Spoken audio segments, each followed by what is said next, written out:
Good evening, everybody. This is Jeff Scott. It is Sunday, February 21st. It is approximately 6:45 p.m. The futures opened up 45 minutes ago. They had an initial move down, and now they're trending back towards the gap down.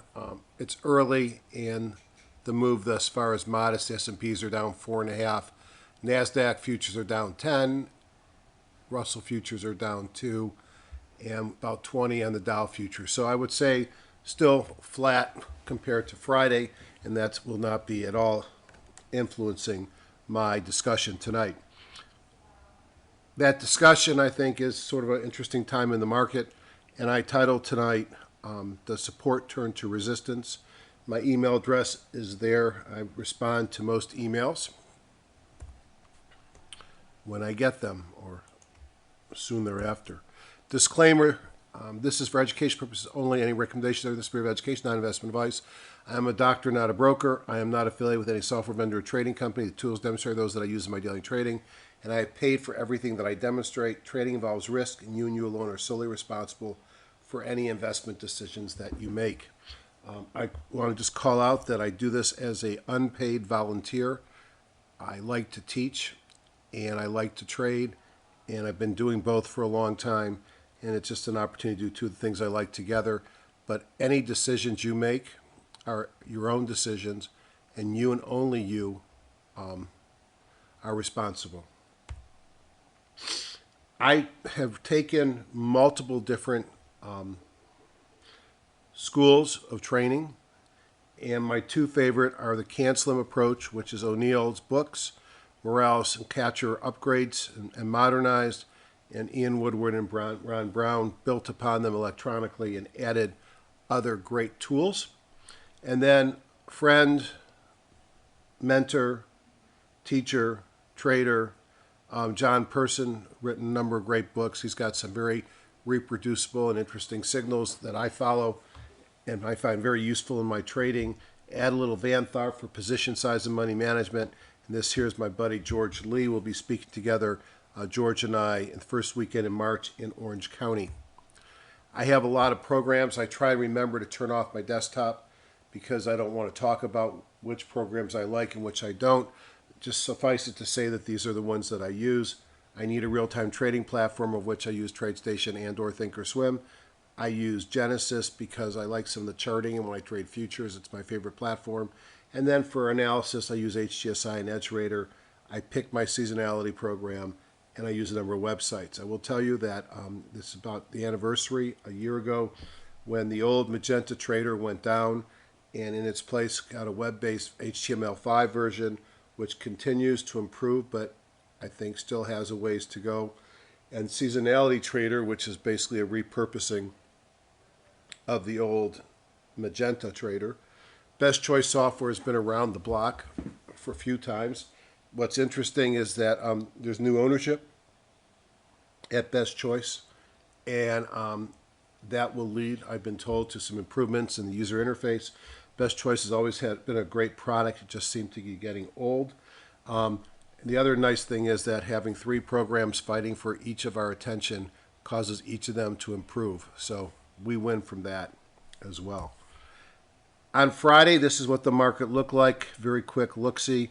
Whoops, sorry about that. And we can see where, let me just set up one other thing to do in the background while we're talking. I'll be back on that picture in a second. Let's go here.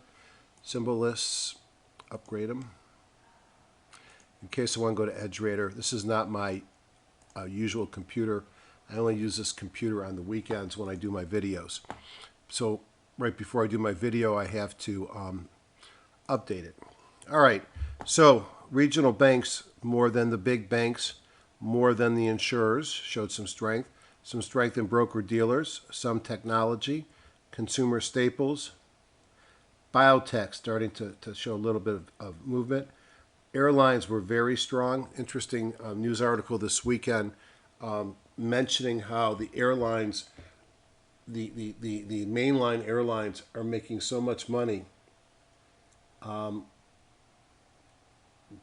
that it appears that the airlines are now trying to add value back so that they can compete with the low-cost airlines by having more leg room, more snacks, and maybe improving their food. As somebody who's on a plane almost every day, I kind of like that.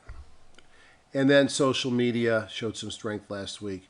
Priceline, which is in the travel world, really had a great response after earnings, which is something that I guess could have been predicted by seasonality.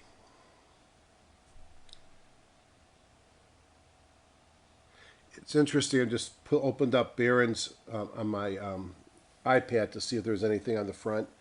And, a lot of this market slowdown, I think, is related to concerns of recession. And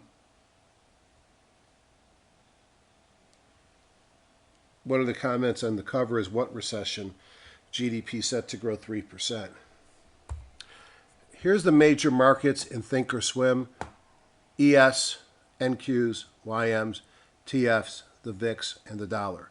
And I like to do this just to get an idea of where we're sitting in the market.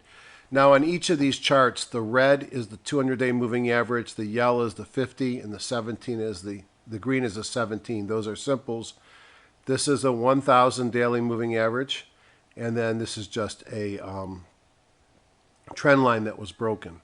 So the thing that I want to point out here, whether I look at the E-minis, whether I look at the Nasdaq, or I look at the YM, the Dow, each of these have run up and gotten close to the 50-day moving average. On the way up, these averages acted as support. Since failing, they have acted as resistance. So one thing to remember, although we had a great last 5 trading days, Friday, I think Thursday, Friday, and then actually Tuesday, Wednesday, Thursday, Friday, 6 trading days, we are still in a down market, and we are coming up to some what might be formidable resistance at the 50 and then at the 200-day moving averages. The Russell's so weak that it's still below the 1,000-day moving average. Now, interestingly, the VIX has pulled down to the 50-day. Now, it's sitting at a little bit over 20, which is elevated compared to where it's been the last couple of years. So it may not be total angst in the market, but there certainly is no complacency. And it's getting a series of higher lows and higher highs. So I wonder if the VIX isn't telling us something about where the market's going, and perhaps the VIX is just pausing to refresh here. And then the dollar is struggling to get above its 200-day moving average. I'm a big fan of moving averages, and I think they are telling us a story here. On the weekly chart, you can see how the E-minis pull down to right above the 200 weekly moving average. The YMs stalled and stopped falling on the 200 weekly, and the Russell broke right through. One bullish signal might be that on Genesis, using John Person's indicators, the green arrows is it's kind of the PPS Buy Signal that you see in Thinkorswim. And I can look at 3 time frames here, 60, daily, and weekly, and you could see on the E-minis, the NQs, the TFs, the NYSE, and the YMs that we've gone to weekly buys, daily buys, and 60-minute buys. Probably wouldn't be expecting the market to roll over the day after I go into all these weekly buys, but anything can happen. Now, one of the things that's I think bearish is this chart where it's looking at the interest rates on the 10-year treasuries, and they dropped down to 1.748 this week, kind of flat week over week. Now, who says they're raising rates 4 times in 2016? If they were, don't you think that the 10-year treasuries would be heading up? I think if the GDP numbers surprise to the upside, and we've got some of those this week, you'll see rates rise. But with the concerns about negative rate talks in other parts of the world, that's really keeping a lid on rates. I pity the fixed income person who is not an investor and who has his money in money funds and CDs and trying to live off the interest rates at this level. There are certain entities that benefit from low rates. The REITs are strong. MLPs are really being dragged down a lot by the energy story, utilities and dividend payers. Home builders, not yet, but maybe that's coming. I like to look at AD lines, and if I look at the AD line on the Russell 2000, the white, you can see it's leading price down, so still nothing to get excited about on the Russell. On the 1000, the big stocks, you notice that the white is up here. So on the big stocks have not rolled over from the AD line nearly as much as the small stocks. Market participation, percentage of stocks below the 200-day moving average is still at 80%. It did come off the bottom, but not much. Stocks above their 40-day is a lot higher, has come off the bottom quite a bit. No surprise. A lot easier to get above your 40 than above your 200-day. This is interesting. Dan Fitzpatrick uses this a lot, the 4-week new high, new low ratio. And market usually turns when you get this number down extremely low, so less than 2%. We have rocketed up over the last 4 days. We're over 70% on the 4-week new high, new low. So this is bearish, I guess. This is telling me that I might be getting at a place where there's some extension in this market may be getting tired. McClellan is not oversold. McClellan is actually about the same as, or a little higher than it was last week. And the McClellan summation index turned up with the S&P last week. When I look at some of the Ian Woodward things in EdgeRater, the buckets are now 2/3 of the stocks in the S&P 1500 are above their midline, with a shift to the right, with 6% of the stocks in the S&P 15 above their upper Bollinger Band. Far from being overbought by this characteristics, but it was 50-50 with a little bit of a trend to being below the midline on the buckets last week. So the buckets are showing that this market has moved up, not to a point where we are overbought. The Hindenburg is a signal that is related to a number of findings. It's a signal that triggers typically before a big correction in the market. We haven't had a Hindi in ages. You need to get 2% new highs to get close, and we're at 1.1% new highs and 1.27% new lows. And then last week I talked about Akahuna, which was potentially a shot across the bow of the bears and might lead to a little bit of a run in the market. And you could see the green here, the Woody indicator, went to a buy signal or green this past week. Most of the major markets that I followed were up over 4% on the week. It was a great week to be long. See how far it lasts. Now, I spent a lot of time talking about various markets that I follow that give me a clue. One of my favorite things is the canaries in the coal mine. And there are a list of these stocks right here. These are big stocks, Nasdaq 100 stocks. And I try and get an idea of what the major markets will do based upon the performance. This is an artificial index, equal dollar weights of each of these stocks. And a couple of things. This peaked in December after the market peaked. And perhaps I should have heeded this signal better in January as a get out of the market and go short signal when it broke below the 50-day moving average. These gray bars are called bingos, and they're sort of babies out with the bathwater signs, and you can still go lower, especially when these bingos are in conjunction with these red things, which are called phoenixes. What's happened is we bottomed here, and we've had 1, 2, 3, 4, 5, 6, 6 out of 7 days have been up since the bottom. And notice where the index of the canaries has stalled. It stalled at this falling 17-day moving average. It broke down below that in January. It failed here. And the question is, will it fail there? If we look at some of the Fang stocks, upper left is Google. I think or it just might be plain Goog.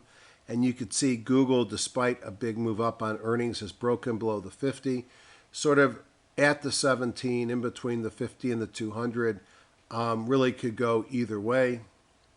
Same with Netflix over here. It's above the 50, below the 17, and above the 200. Those are the stronger ones. If you look here at it's not Netflix, it's Facebook. I'm sorry. Down here in the lower left is Amazon. And here you can see Amazon has broken below the 200-day moving average. failed at the 200-day moving average on Friday. Typically, to me, that means this is going down further. I think obviously a lot will depend what the greater market does. And believe me, everybody in America is talking about these stocks pulling back to their major moving averages and then becoming shortable. Is Amazon a short candidate there? You know, this is the kind of stock that can really make a big move against you, but buying puts are expensive. Maybe doing a bear call spread, but I think Amazon right now is looking heavy. And down here in the lower right would be Netflix, which is above the 17, but struggling also below the 200-day moving average. So the Fang stocks are no longer in fuego, using Kramer's own words against him.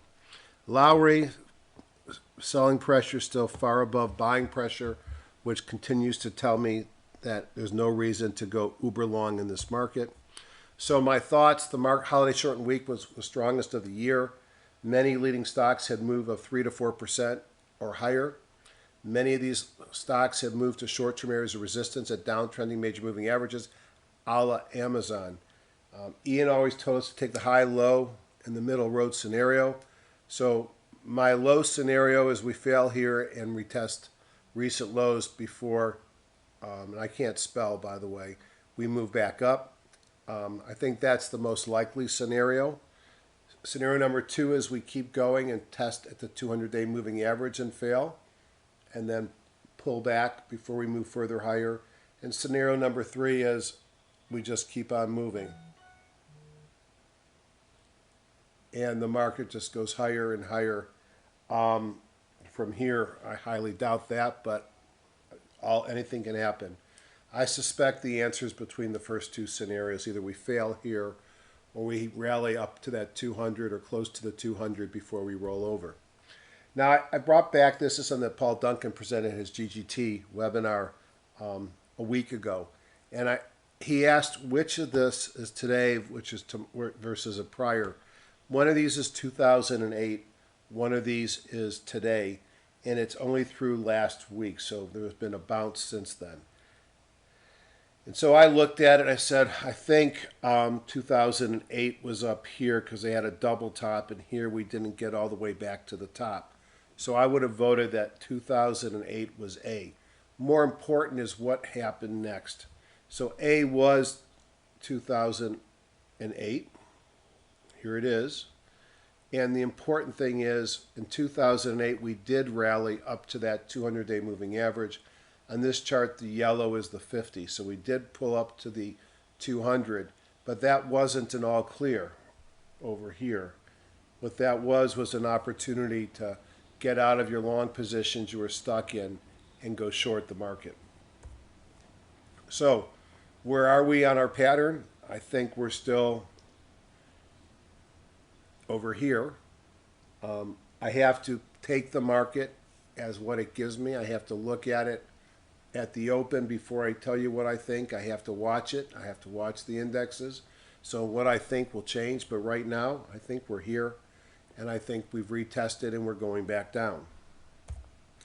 So if that's the case, I'm looking to buy bear call spreads. I'm looking to buy puts. I'm looking to sell calls, short stock, and buy Contra ETFs. Let me be clear. I have no more of a crystal ball than you have. My expectation is that this market is going to roll over here and fail at the moving averages. That could be tomorrow, or it might not be for another week when it gets closer to the 200s. That will keep me from going crazy on the long side, and I'll be very careful to reinstitute my shorts at the first sign. So if you look at Amazon, and we'll look at it later, Amazon traded up on Friday and closed below where it opened Thursday, but got back up higher. I'd have to see a move below perhaps the low of the day on Friday on Amazon before I was going to take that short. But my expectation is that before too long, I'll be taking that short. News and earnings dates matter. The GDP in the second quarter is due. For the first quarter, the second estimate. This is quarter 4. A lot of people think quarter 4 and Q1 are going to be the low ones, and then we're going to start to go higher. We'll have some continuing and initial claims. on Thursday, and a few other energy related as well. Big week of earnings, as you could see here. Pointing out Allergan goes early in the day. On Monday, that was one I was considered shorting, but I won't short until after earnings come out. But this is my comment here. If somebody else has said it, wouldn't shock me, but I didn't take this from anybody. And my comment is, it's a judgment call to hold stocks over earnings dates. It's bad judgment to not know when your stock's earnings date is scheduled. Enough said. Tonight, we'll go through a top-down review, maybe a little bottoms up, look at my chart of the week, and say goodnight. So let's review last week. These charts of the week are presented for educational purposes only. Trading, especially options, carry substantial risk of loss. I do not warrant any expectation of return, and I may or may not already have a position in stocks presented. I plan on taking the trades if they execute so I can discuss on the following session. I am doing this not to provide stock tips, but to openly discuss how I take the trade, why I choose a specific stock or option strategy, and where I would plan on taking profits or placing stops. Last week, I chose Skechers. You can't really see here, but Skechers has good earnings per share growth.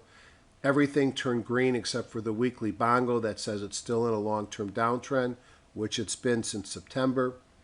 It had a Mobo breakup from a squeeze. It took out its 50-day moving average with a pocket pivot and Kahunas and OBV turned up. When I looked at it in my TradeStation, I said, I also noticed that it was coming off a high close doji on the daily. It had a high close doji on the weekly. It had person's PPS Buy Signals. I noticed that OBV was going up in leading price, all things that I like to see. And so I put a buy order in at 30.50, first target short at 35, stop at 26.05, and I bought about 500 shares, or I was planning on buying.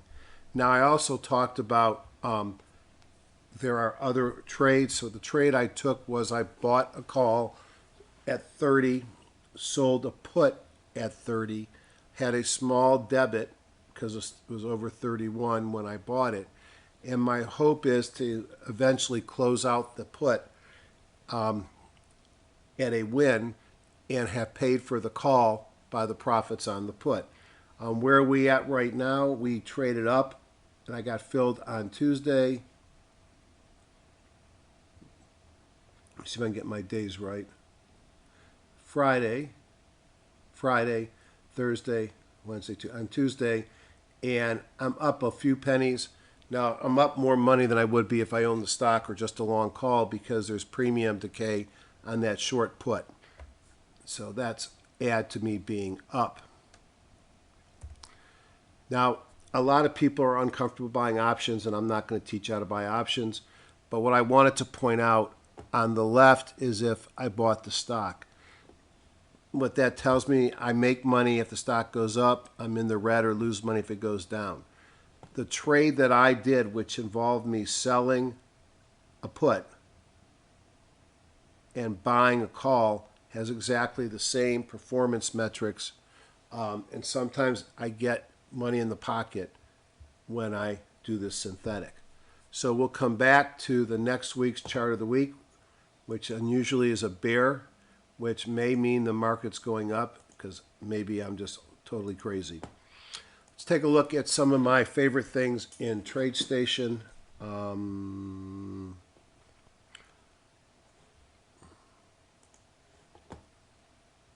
So what I like to do is I like to look at the markets in, you can see the futures really haven't done much. I like to look at some of my favorite things in, excuse me, in TradeStation. And what I like to look at, and we'll look at the cash market to start. I'm going to look at several things here.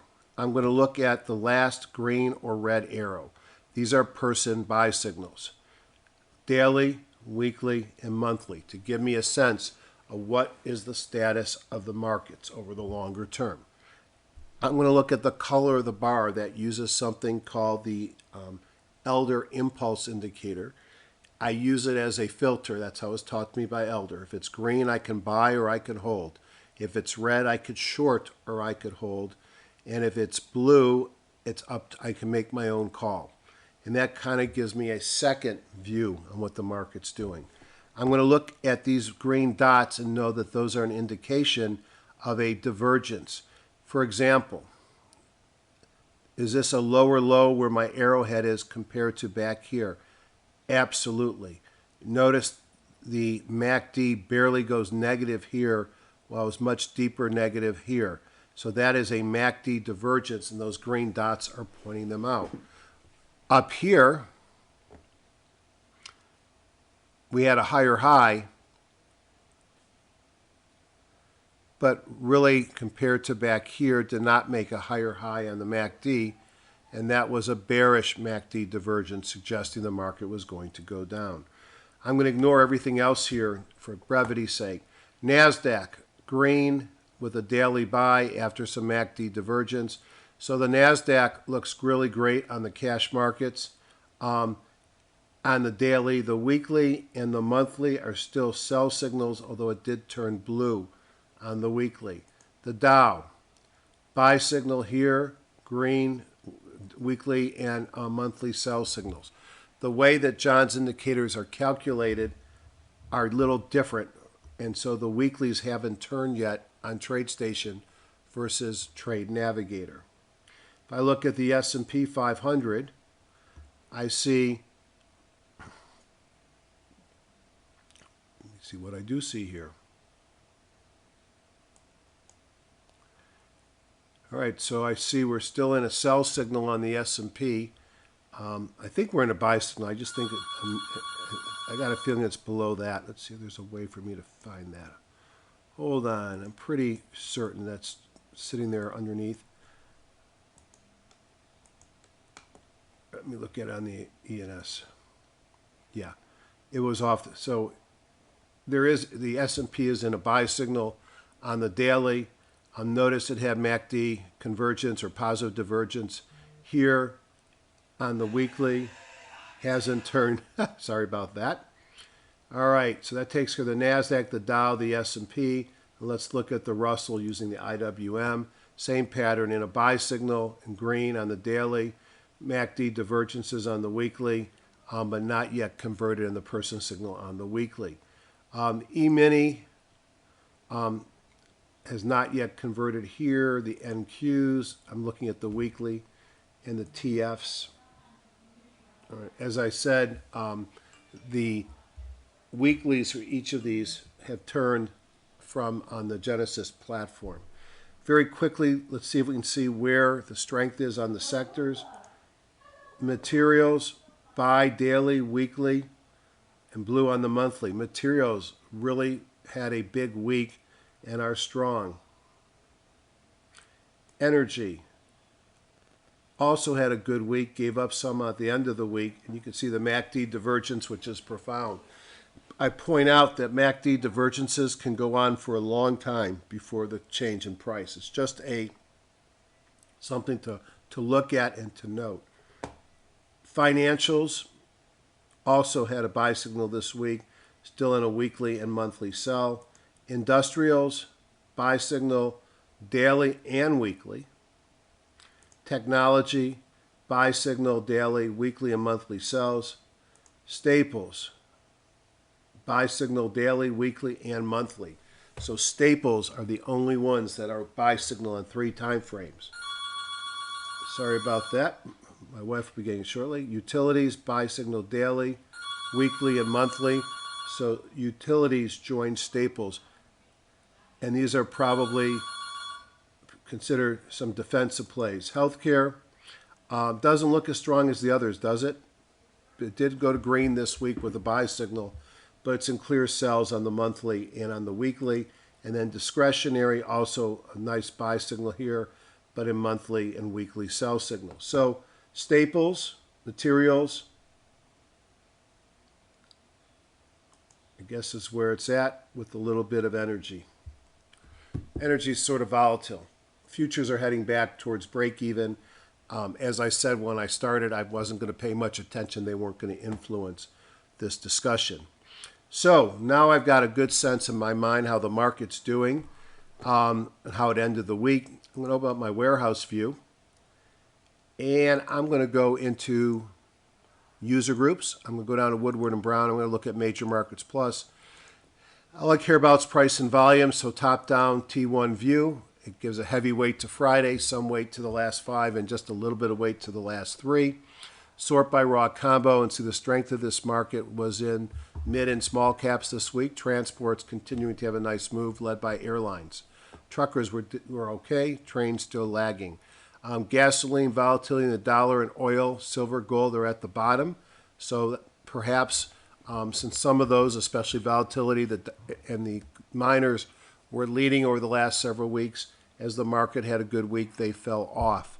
Most of the indexes were in the middle. If I look at 5-day performance, you could see semis were up 8.3, Biotech 7.3, oil was up 7, Russell was up 5.9, the S&P was up 4.8, the Dow 4.7. Only losers for the week are gold, silver, bonds, and volatility. Let's take a look at some of our favorites and see if we can't make some projections. So there weren't any kahunas the last couple of days. There was one on the prior week. There was also this green thing, which is, I think, occurred on Tuesday. Let's see, Friday, Thursday, Wednesday, Tuesday. So Tuesday, which was the first day of this week, the spiders had a kahuna, which is the dark blue, which was 2 days in a row, which is just, to me, a sign of a big move, positive move. And then the green thing, the dark green, is a eureka, which is a follow-through day for the bulls. If you want to be bullish and you want to be long, that's a powerful signal right there. Also, mobile breakout from a squeeze. You notice that the weekly Bongo, I believe this is the weekly, is still in a sell signal. In fact, let's go over to this view here. All right, the Hindis are not an issue. All right, I'm going to show you how I change the view here. I'm going to go edit current view. I want to add a new window. I'm going to call it Bongo Weekly. Hit OK. I'm going to add an indicator.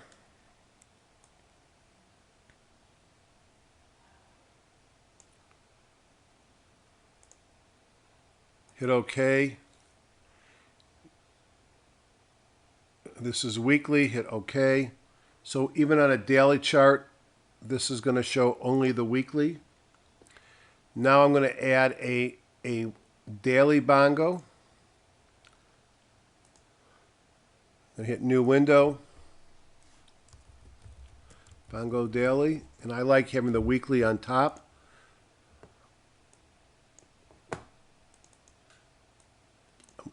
Unclick that. So now I got a Bongo daily, but I want the weekly on top, so let's move that up. And I'm going to hit OK. Awesome.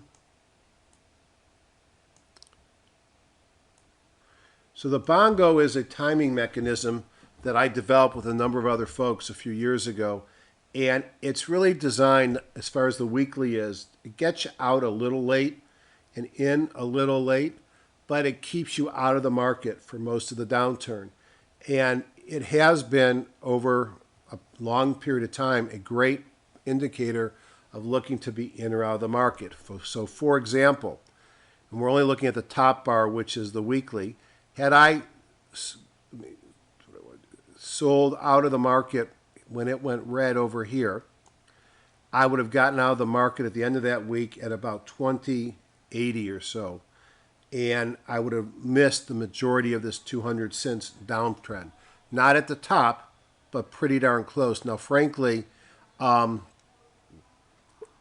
had gotten me out earlier, but it whipsawed me back in.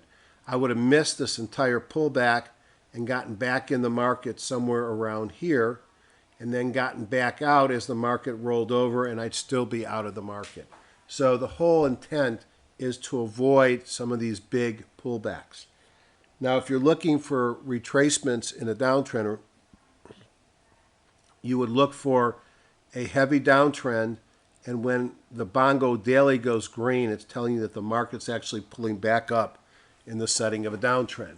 If I look in the S&P 500 today, I see a green daily, a red weekly. So I'm still in a downtrend and on a sell signal, but the market has pulled back. So the question is, and I've been talking about this for weeks, will we even get to that 50-day moving average? Or am I going to fail right here? Now that's kind of a hammerish, if you can call it that. So my hope is that we get up to that 50 and break through the 200 and go to new highs. But I don't think that's likely. So there's three scenarios. Scenario number one is we fail this week and go right down. Now it could be there, or we might run up to the 50 and then fail there. So that to me is scenario number one. Scenario number two, we'll make this, that's the low road. We'll make scenario number two the medium road. Scenario number two is that I go up to the 200, fail, and then come back down to the 50 and then go up again. That's number two. That would be actually pretty darn healthy. And scenario number three, which is the least likely in my mind, is I just go up here to new highs. I don't buy that one. I think that's highly unlikely. Anything can happen. But as much as I'd like to believe that that's what's going to happen, I don't believe it. So we'll see what happens. Scenario number one, just to review, we fall somewhere between here and the 50, or fail somewhere here between here and the 50, and we come back to retest these lows. If that happens, you want to be careful short in Contras. Scenario number two is we run all the way up to the 200 and fail at strong support in the past. And then scenario number three is we break through and go to new highs.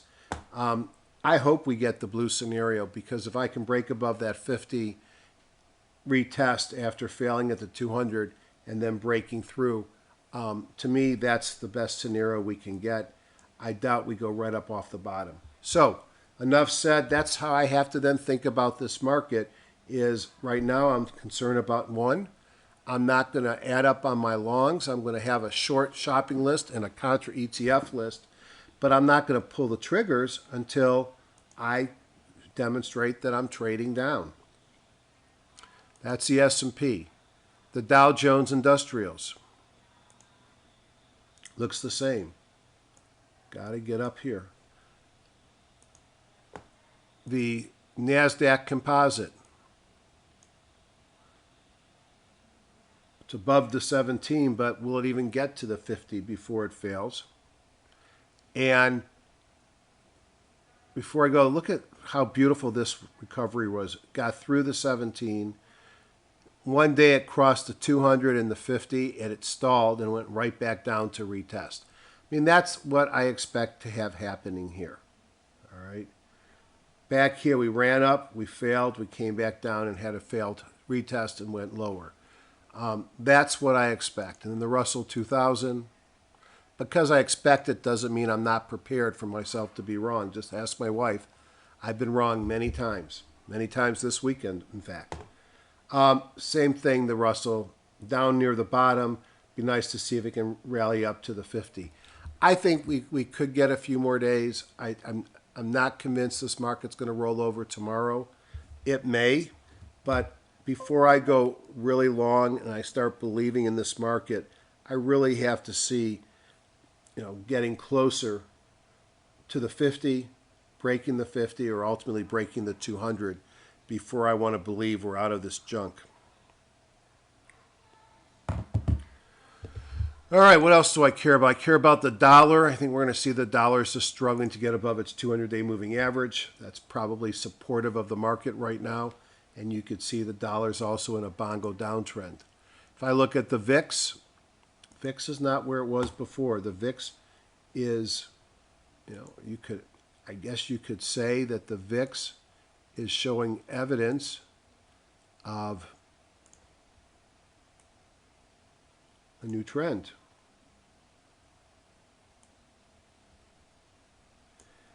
And I think that's concerning if you're bullish, because in the time of complacency when our market was doing okay, we were down less than 15. And we keep, as I said, higher lows, and we'll see if we get a higher high this time. Gold and silver, they certainly benefited for some of the increased volatility and the weakness in the dollar. And you can see gold has had just a great move. Notice that the Bongo went green back here. And when I was talking then, I said I'd like to see a positive retest before I'd buy that this was moving up. It did. And it broke above the 200, and it's been nonstop ever since. And then silver sort of struggling to get much above the 200. Now, before you get to be a gold bug, let's put on a weekly. Gold broke down below the 200 weekly, has failed at the 50 weekly many times. It's had some mild fits and starts before. I'm not convinced that it's different this time, but that said, I'm playing gold. I mean, it's if I go into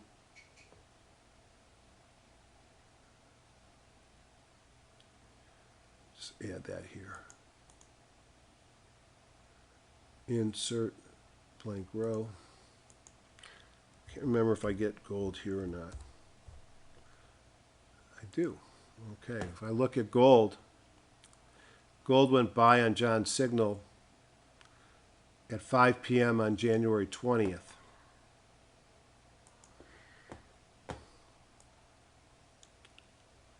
Go back to the daily. Here's the 21st. The first day I could have traded it was after the retest. I think that gold is interesting here. I'm not sure I'm a big believer when whatever this funk the market's in is over. I suspect that gold will come back to earth unless there's something fundamentally different. You know, when you see negative interest rates because the world economies are slowing, it just, although we did have some inflation numbers perk up in the U.S., I just don't know if gold is here is anything more than a defensive play. And perhaps a response to Bernie Sanders. All right. Next, I'm going to look at my industry groups. Force 2, these are the industry groups that had positive momentum at the end of this week. Let's rank by raw combo. And you notice we have 61 to the upside and only 27 to the downside. Looking to the downside, one could see department stores, MLPs, oil services, telecom carriers, interesting, they've been strong, ag chemicals, footwear, autos, power generators, utility networks, steel. A lot of things that had been performing gave back at the end of the week. And this is only looking at 2-day performance of price and volume. But let's go look at the things that were moving up. Right-click, change to group, and see if there's anything that looks interesting. Now, I like my other indicators, so I'm going to go back to this view. So just a few words for those who've not seen this before and are ready to click it off because you can't believe how many indicators I use. I really don't use that many. This is the weekly and the daily Bongo, which I talked to you about. The third thing, actually, my bad.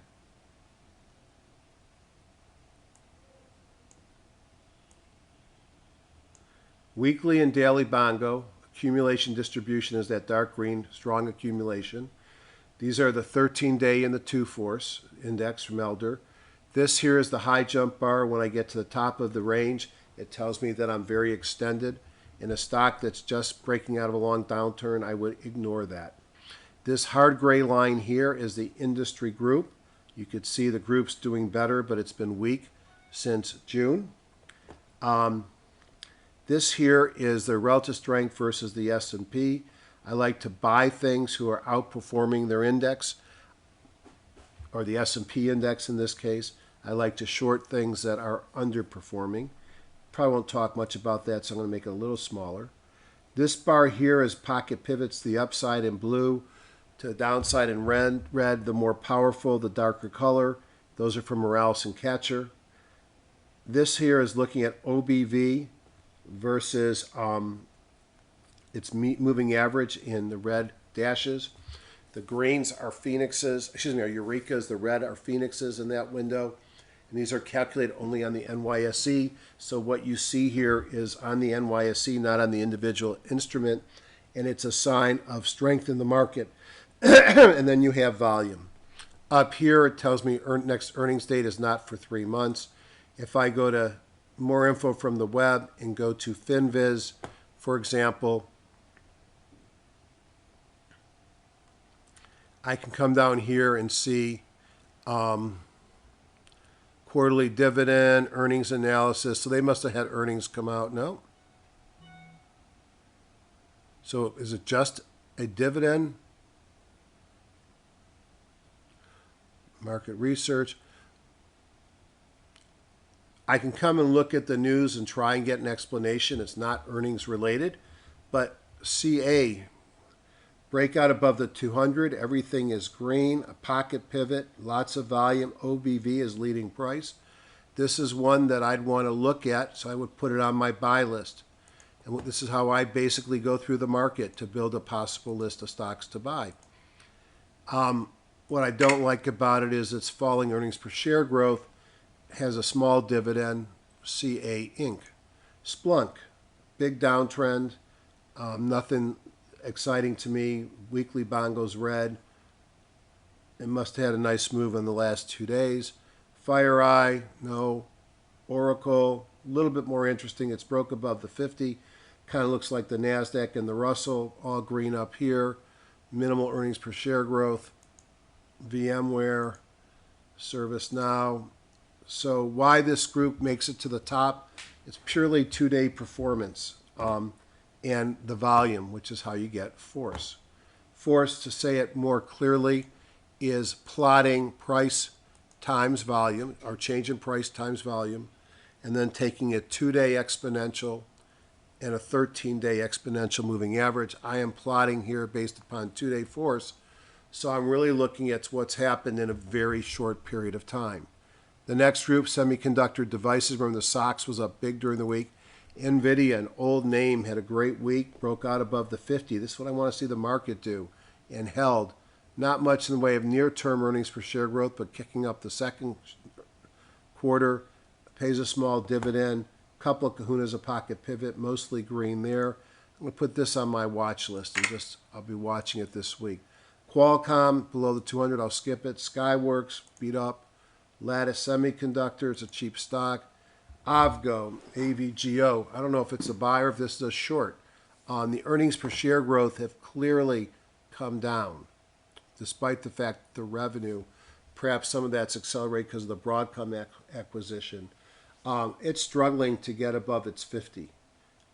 It's sitting below the 200. A breakdown here is probably very shortable. So I would put more Avgo more on my short list than on my long list, but it's got to move in that direction, and maybe I'll go into TradeStation in a while and show you what I'm talking about. Qorvo, all right. So I go through the top 10 groups, and I look for chart patterns. And I'm going to find something I like here. These are REITs. They benefit from low interest rates. Here's Equinix. It's a $300, so I'm going to skip it. Great earnings per share growth, which is important because a 2% dividend on a $300 stock is $6 of earnings. You need to make sure that you're not in earnings deficit to pay the yield. It has it. Notice that over the last, from the beginning of the year, it's flat, up 8% in the last 5 days. So Equinix would have been a stable stock with a nice dividend. I do like this one. Again, it's an expensive stock. It needs to make about $6 to cover its dividend, which it can. There's a number of less expensive public storage stocks that are out there. At 252, it's real close to its 52-week high of 257. You're buying it off the 50. Again, it's an expensive stock. This is downtrend. Essex Property Trust has been hammered.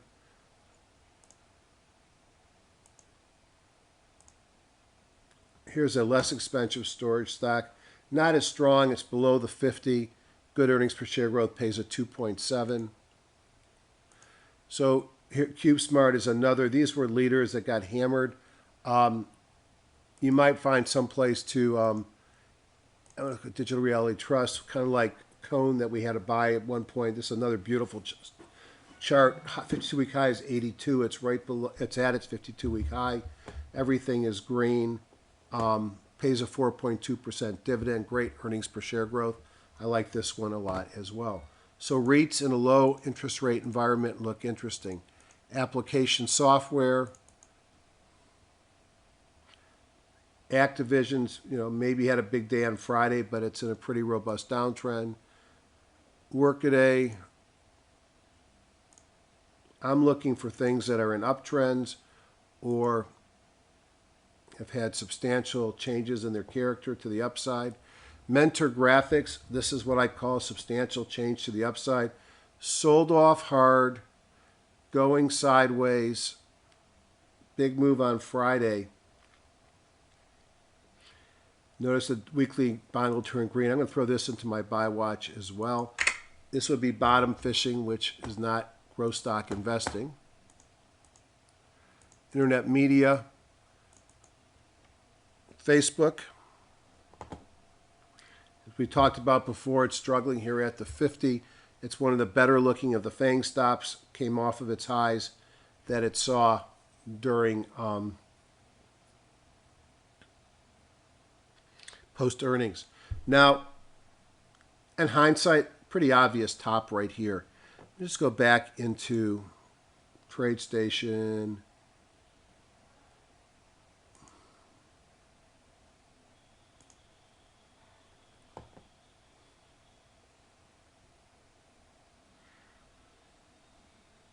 You can't see it. Let me see. I gotta make this smaller.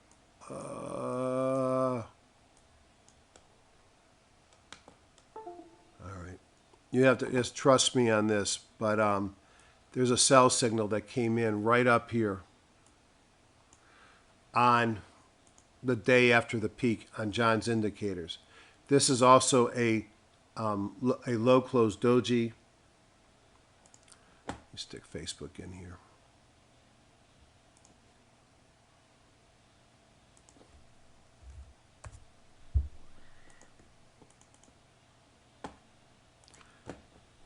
See this red bar? That's a low close doji. That's one of John's preeminent signals. That is a sell signal. It's a trading system in itself with a defined stop up here, a one-to-one risk rate on the trade, and then I trail my stop and take half off. So you had a sell signal coming in the day after a low close doji. That would have got you out at 111. You could have covered here at about 97 and had a really nice trade. Why am I calling this out? Because one of the great tools that I use with John is the TradeStation scanner, and I can scan for high close dojis that occur in a stock that's in a weekly buy mode, as perhaps finding things that might make sense. We'll come back to that. So Facebook is meandering around. Yahoo, big move this week. I guess they're talking about disposing the company in various different ways, and Marissa is not on the committee, which I thought was interesting.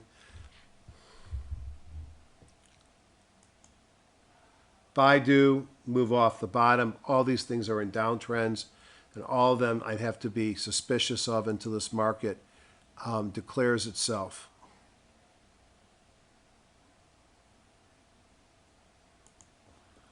Google right here at the 17. My guess is, will this make it up to the 50 and fail? We shall see. Communications, these have been strong, mostly because a lot of them pay a dividend. Arista Networks, a big move off of here. This is a high close doji, which is the opposite signal to the low close doji, and would have given a buy signal occurring on John's scans, which is, again, one of the cool things I like about it. Bongo still in a weekly red.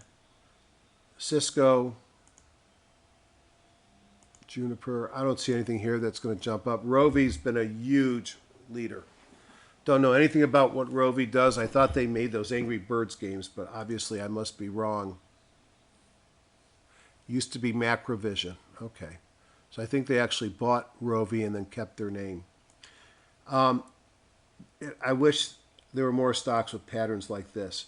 Stock clearly bottomed here, had a Bible gap up according to Morales and Catcher. And like many Bible gaps, it's continued to go higher since. It's certainly extended. Here's the weekly, just broke above the weekly 200-day moving average. You can see the stock used to be $60 in the past. I don't love the fundamentals. I'd have to learn about this. Love the chart pattern. Be careful, it's a little bit extended. Just going down the list, Biotech had a good week. Intercept is a speculative story. It's been speculative for years. I've come out on the board a couple of times to tell people to be careful. Now it's waiting to see if Gilead is going to buy them tomorrow or somebody else. A lot of speculation. Their CFO recently left, which I thought was interesting. Not that they make money, but maybe they're going on somewhere else and they want to be able to cash out when the deal comes in. Who knows? I don't touch it. It's all about whether it's being bought or not. BioMarin sold off on some drug failures. It's got some interesting aberrations. This must be a license coming in, making $1 a share here.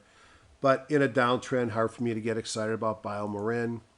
Regeneron, again, how do you get excited about this chart pattern in a deep sell-off?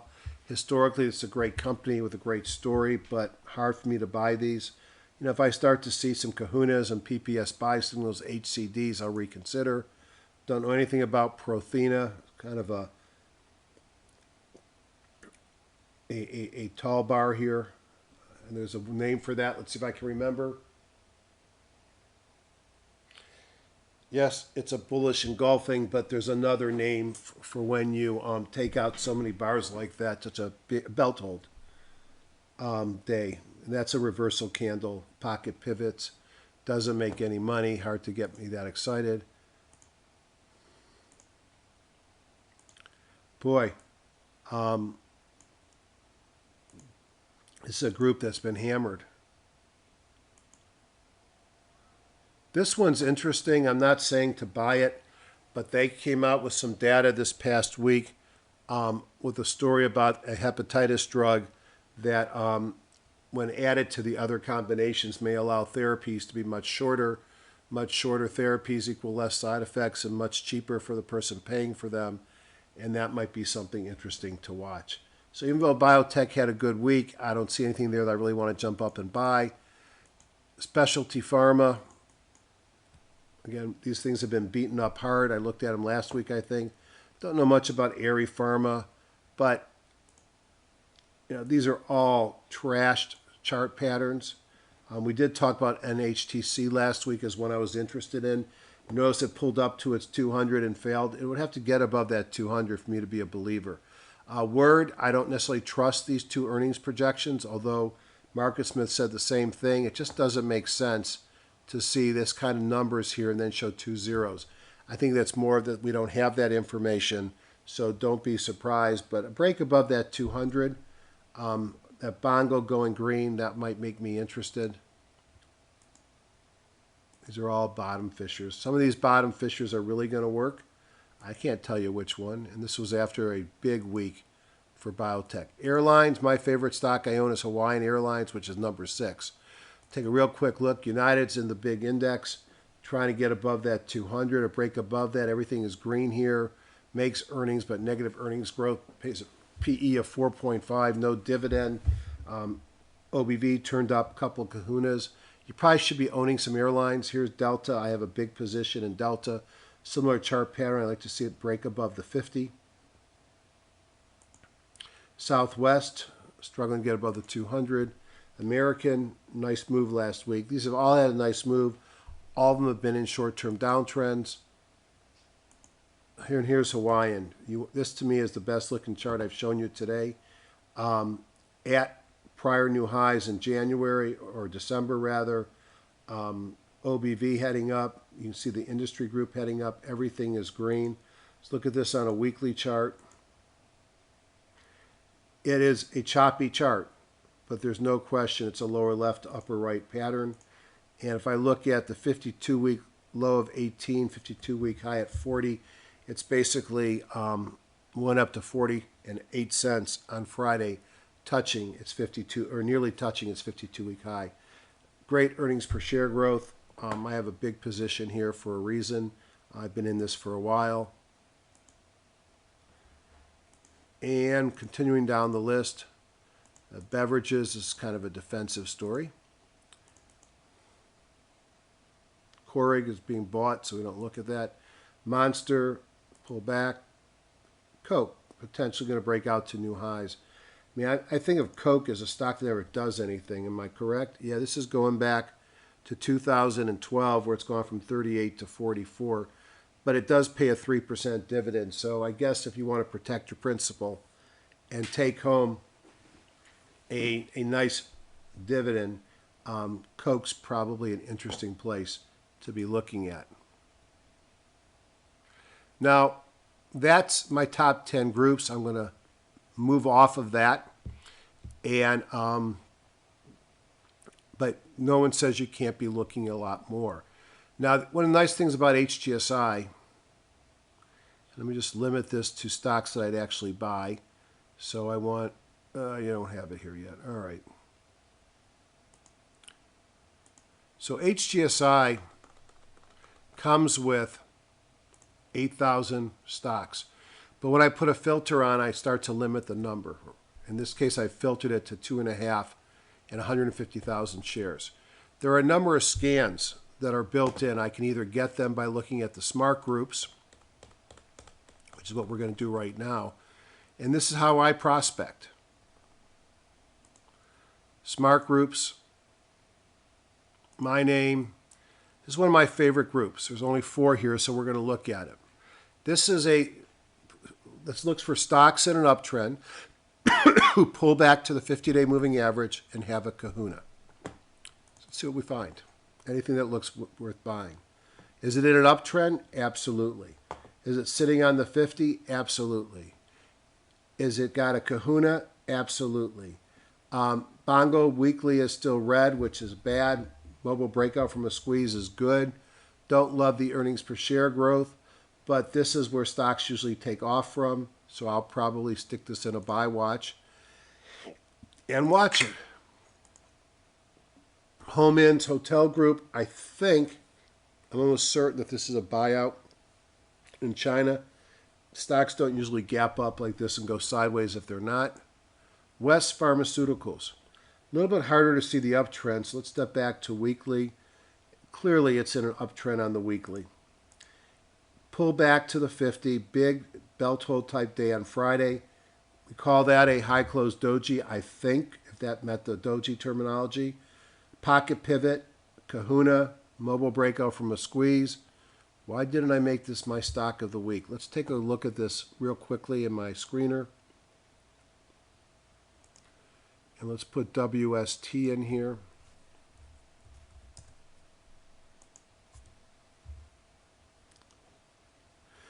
PPS Buy daily and weekly. It didn't count, I guess, as a high close doji. That must not have met the criteria on a doji. OBVs are heading up, coming out of a squeeze. I think West looks very good. Global Net Lease, not really in a long enough uptrend. It's an IPO. So I used my scan to take my 3,000 stocks, and looking at 4, I found one that I'm interested in. Another of my favorite scans, stocks that are squeezing where the price closed right below the PSAR dot, where a small move gives me a signal that I might want to go long. So let's take a look at those here. More here. Let's look at these very quickly. A lot of these are probably buyouts. So here's a stock in an uptrend, pull back to main support, broke above the 50. Mostly green here, coming out of a mobile breakout from a squeeze. It's got good earnings per share growth, consumer discretionary, building maintenance systems. And I'm not saying I like this, but if I did, This is really easy because I'm getting on a plane tomorrow.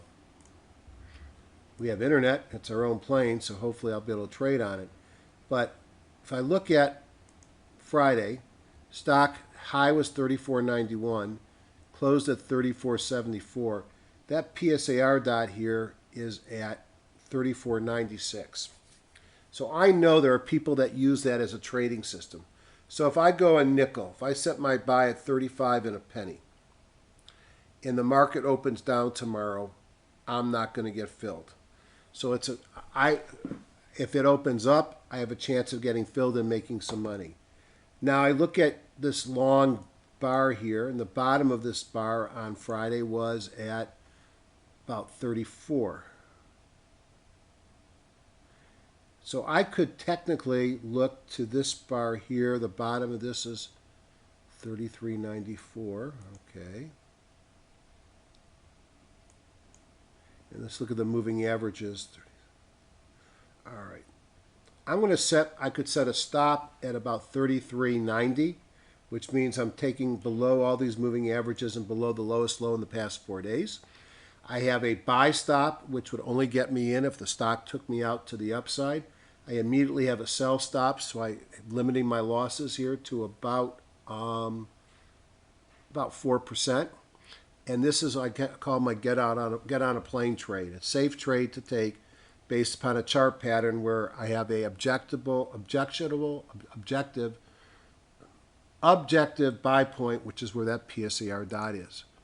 Medtronic, Shutterfly.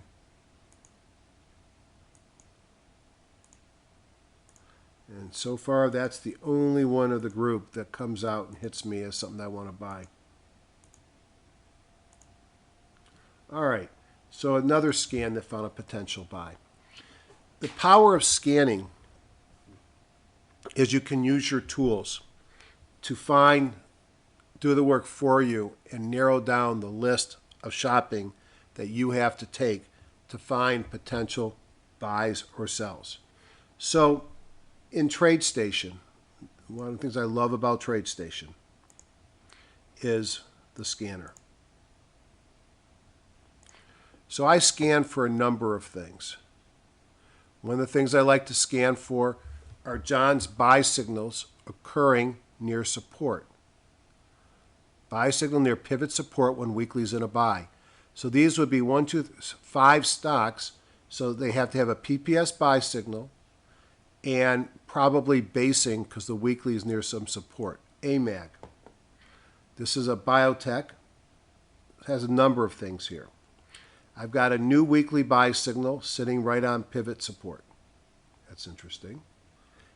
I have a daily PPS buy signal. Daily OBV is great. I have a daily high close doji.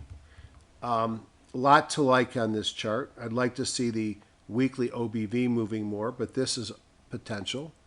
Calm. Pull back to pivot support in a buy signal with a new daily buy. OBV, okay. Cedar Realty Trust. Interesting. Look at my OBV going through the roof. It's in a weekly and a daily buy. These dots here tells me I had a pocket pivot, a mobile breakup from a squeeze, a PSAR reversal, and a Kahuna force. CDR should look pretty attractive on an HGSI chart. It didn't show up on my list, but it's a REIT, I believe, so it would have been further down on the REITs list. So we got a stock that's been going sideways, which is not my favorite. Okay, it's a cheap stock, but it's broke out above the PSAR. Everything's green. Mobile breakout squeeze Kahuna and pays a 2.8% dividend.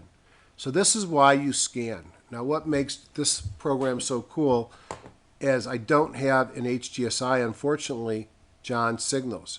So one of my favorite signals is this high close doji weekly, of which you could see today in my broad list, there's 250 of them.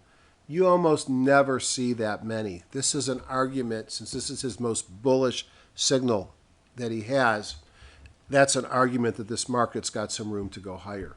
A couple that came out that I thought were interesting. Well, let's just go over here. So here's what I do. I build a watch list. And that watch list I call my consolidated buys. And I include in that watch list many of those scans I've shown you already, all the high close dojis, all the daily PPS buy signals, a number of my other favorite scans. I look at them, I find my favorite charts, I dump them into TradeStation, and I come up with my favorites. Let's look at some of my favorites.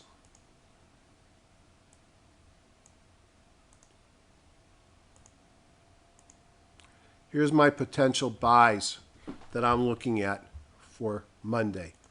1-800 Flowers, 2 high close dojis in a row, broke above the 200-day weekly moving average. I like that.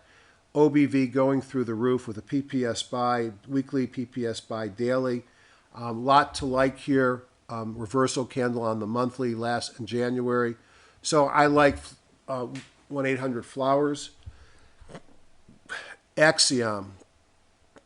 ACXM, high close doji, good OBV, PPS daily and weekly buys. BWP, Boardwalk Pipeline, great OBV, high close doji and a PPS buy signal. It's been in a daily buy signal for some time. What I didn't like about this one is that it was, let's go put it into an HGSI chart. Remember what I didn't like about it. I liked it, but I think it's been in a downtrend. Let's take a look. Yeah, it's got to get above that 200 before I'd believe it. Pays a 3.3% dividend. Coach. It's been in a monthly uptrend. A little bit of a pullback. Hammer, high close doji in a PPS buy weekly rather, and daily. OBV is nice. I thought that looked good. Here's another REIT. DDC, great OBV, high close doji. ELS, what was this one? Equity Lifestyle, I think this is another attractive REIT. High close doji, daily and weekly PPS buys. ELS pays a 2.2%. Look at that great earnings per share growth. Is this almost the best chart you've seen all night? Tight, medium tightness. That's the only problem. But broke out in July when the market started rolling over. It has gone up 30% in a 45-degree angle. Got to like that chart. Foot Locker was sort of a bottom fishing pick. It's pulled back hard. It's in a PPS buy and sell. Buy either daily and weekly. Huge OBV. Hibbett Sports, another bottom fish play with an HCD, strong OBV. It's sort of putting in a flag here, so you got to know how to play flags. I don't take this buy until it breaks out of that downwarding channel. Pool, another leisure products. I guess they do pool supplies. PPS weekly and daily buys. What really got me interested there was the OBV was through the roof. RGLS, that's that little hepatitis company that I showed you, high close doji. Weekly buy, daily buy, crazy strong OBV. I won't buy Smith & Wesson. It's just internal thoughts about guns. I respect people's rights to have them. I guess, maybe. I'm not sure I do or I don't. I don't respect people's rights to use them against other people that are innocent bystanders. But I don't buy tobacco stocks. I don't buy gun stocks. Personal feeling, it's none of my business what you do. And I don't think that my views should matter to you on that. But there's a stock that's been a big uptrend, pullback, had a high close doji the previous week. Weight Watchers had a big move up from Oprah, has pulled back. I looked at this one hard. Nice basing, PPS daily buy, great OBV. High close doji on the weekly with a PPS buy, great OBV. And when I look at Weight Watchers,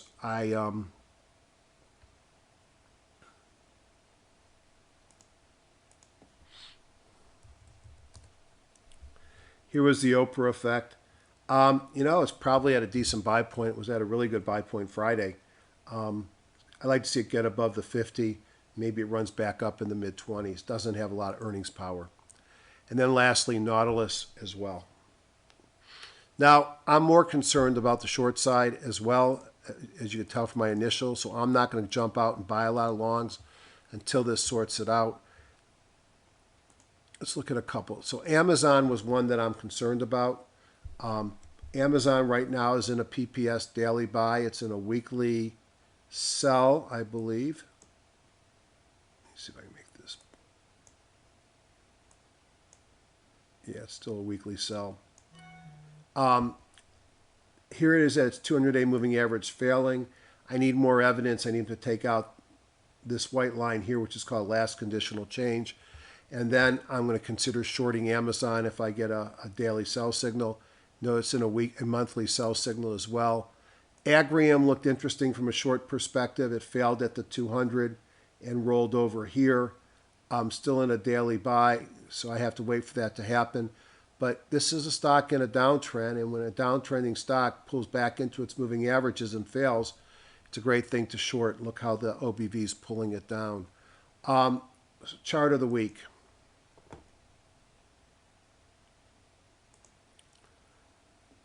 So despite the fact that the futures have turned positive, I'm still concerned. I've made that very clear. I don't take these trades unless they meet my criteria. Again, this is for discussion purposes only. It's for education. It's not a stock tip. It's not to show off. I may take this trade. I may not take this trade. I'm looking at a bear play on GMT, which is GATX Corp, GATX, which is a specialty finance. I like to short stocks that have been in a downtrend and then have had a fairly strong move of about 20%. It had a shooting star on Wednesday, a doji on Thursday, and broke down on Friday and broke below the 50-day moving average. It has forces to the downside have kicked in. It's got a daily bongo that went red. It had a pocket pivot to the downside and a kahuna to the downside, and its OBV broke below its average. So I'm interested in shorting. My target would be to short it if it goes below the close on Friday, and my target would be somewhere down here. So looking at in the TradeStation chart, I see a couple of things. I see a low close doji occurred on Friday.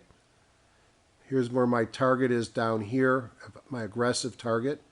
The person histogram is getting less strength. OBV has turned down despite it was moving up. On the weekly, still in a PPS buy. That's not great, but OBV has turned down. So I basically said I'm going to short it if it trades below 40 and 15. I'm going to stop it out at 44.22. I'm risking $4 a share, or about 10%. My target number one is at 35.60, which also correlates, I believe, with S1. And if I hit that target, I bring my stop very quickly to break even, and I sell or cover half of my short position. I don't know if it's going to trigger. If the market has any strength tomorrow, it won't trigger, and I'll look at some of my longs that are on my watch list. This is not a time to go crazy long or short. You got three scenarios that I gave you. Out of curiosity, well, before I get to the curiosity, I could play this GMT several ways if I want to be short. I could go short the stock, 100 shares at $40 a share is going to cost me $4,000. My risk is infinity. Excuse me, my risk is $4,000. And my, I'm short the stock. My risk is infinity. And the most I can make is $4,000 if it goes to zero. I don't like infinite risk and not a big gain, okay? I can short a call, which means I could sell a call somewhere up here. I sell that call as long as the stock drops, the call expires worthless. If I short a call, I get paid $1.59 or $159, $160 on the trade. As long as the stock doesn't trade $160 above the last price or the strike price, then I make that money. My maximum risk is infinity, because if it went up to 100 or 200, I could lose a lot of money. I could do a synthetic short. I'll come back to that, or I can do a long put. A long put, I buy at for $1.90. I buy the rights to sell you 100 shares at $40. It has to trade below 38.17 for me to be profitable. But the nice thing about buying the put is my maximum risk is $182.50 per 100 shares, or 10 calls or 100 shares. Excuse me. One call representing 100 shares. All I can lose is 182, and my profit on that long put is $3,817 if it goes to zero. I like that. Now, there are other things that we can do. One of the things that we could do is called a synthetic short. Last week I talked about a synthetic long.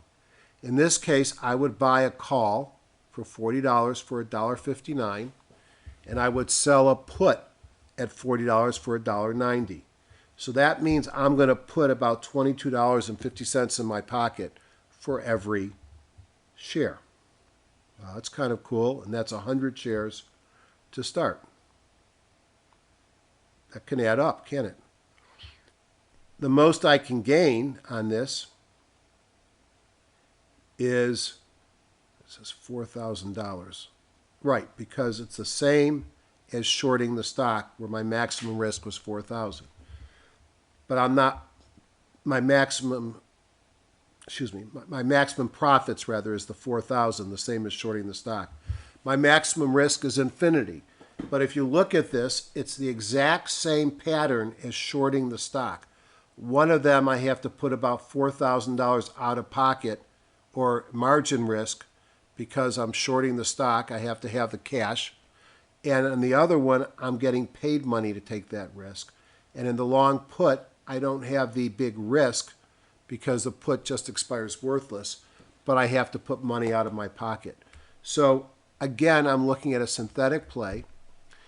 In a long put, I make money as the price drops. If the price goes up in a long put, my loss is capped at how much money I put out of pocket to buy that put. If I'm short the stock, I make money as long as the stock goes down. I have huge losses if it goes up. If I do a synthetic short, I get the exact same pattern. You can always stop this and read this. To be a member of the PUG user group, simple. You need to hopefully be an HGSI user because we use that. And you need to buy John's lifetime package. It's not cheap, but it's worth every penny. All it takes is 1 or 2 trades to pay for it. The reason why I formed the group was to make sure people who were buying John's software were actually going to know how to use it. And so we meet once or twice a month. John comes on and does some great trading. And I've had a lot of positive feedback. You spend a lot of money on tools. Wouldn't it be nice if the person who created the signal actually wants to make you succeed and is there on a monthly or more frequent basis to teach you?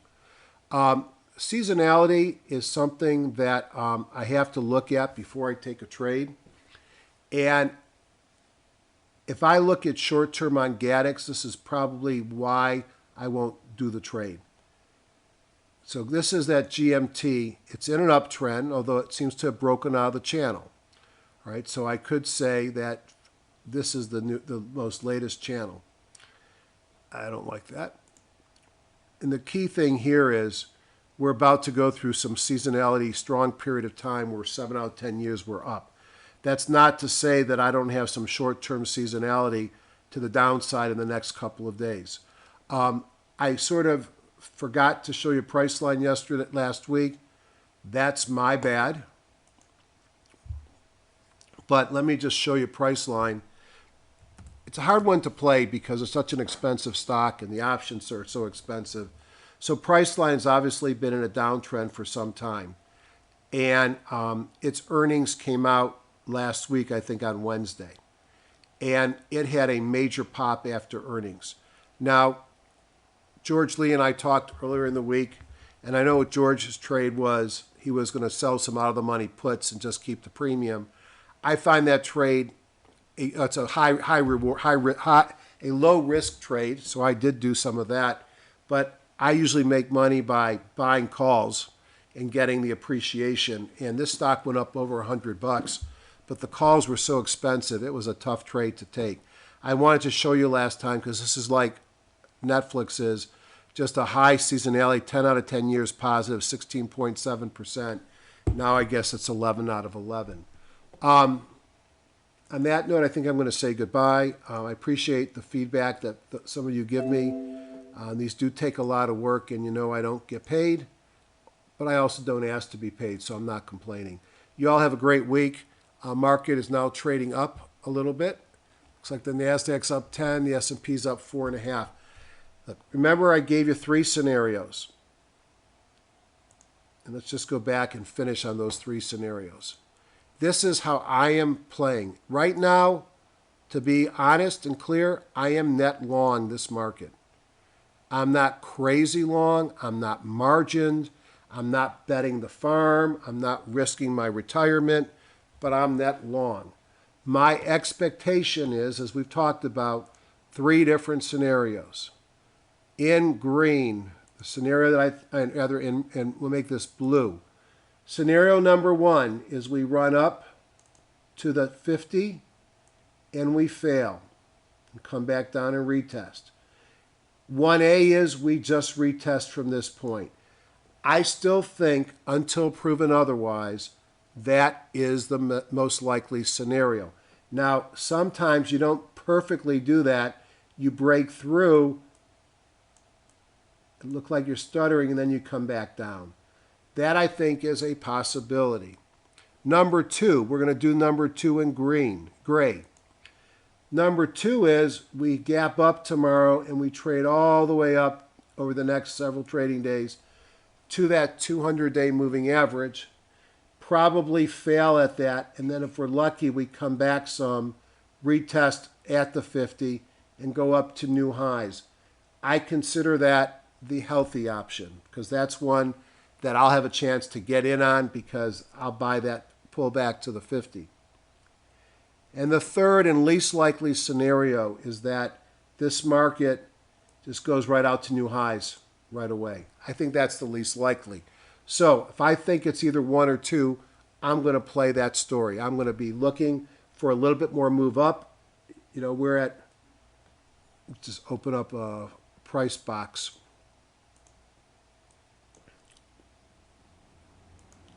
We closed at 1917. That 50-day moving average is at 1954. That's my target, 1950. Nice round number. That is my expectation, is that I'm concerned we roll over between here and 1950. I don't anticipate and make bets. I might protect with puts some of my long positions, but I'm not going to jump in and do shorts on the market until I see a reversal. I have to have a plan. I don't make a move until the market. I don't know what the market's going to do. I'm a doctor. Remember, doctors lose money. I just have to have a couple of different scenarios and be prepared and know what I'm going to do based upon what happens. For those of you who have just have their money in IRAs and can't go short, let me introduce you to some of my best friends. And these are called ETFs. And there are a number of ETFs. You can either get them 1x, 2x, or 3x. And if you think the market is going down, you can look at a 3x short the S&P 500. Had you at January 1st, well, we'll go the low of the market here, which was December 29th. Had you bought the Contra ETF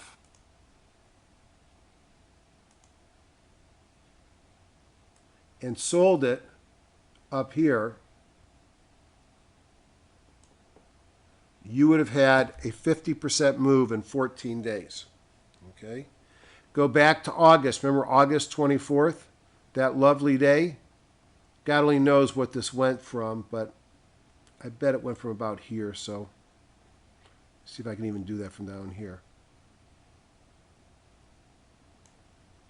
62% return over a fairly reasonable number of days. So you can make money in a long position because you're going long this in anticipation of a market sell-off.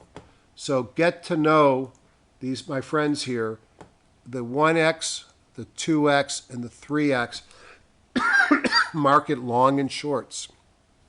I like to do these instead of shorting individual stocks. And it's easy to get out of. Check the volume. Some of these have more volume than others. For example, one of my favorites on the small side is the Direxion 3X ETFs. And if I want to look at small cap bears, it's called the TZA. And again, had I, maybe I did, been smart enough to short it or go long December 30th here and hold it until just a week ago, it was up 76% in 29 days. So the purpose of these ETFs, they're not investments, they're trades. They're great hedging vehicles against risk in your portfolio to the long or the short period. And you can dial up your choice of the Ultra 1, 2, or 3 or the Direction 3 times how much risk you're willing to take. That's it. I'm tired. You're tired. Have a great night. Have a great week trading. I'm not sure about next week. I'll be on the road, and we'll see what I can get done. Good night, everybody.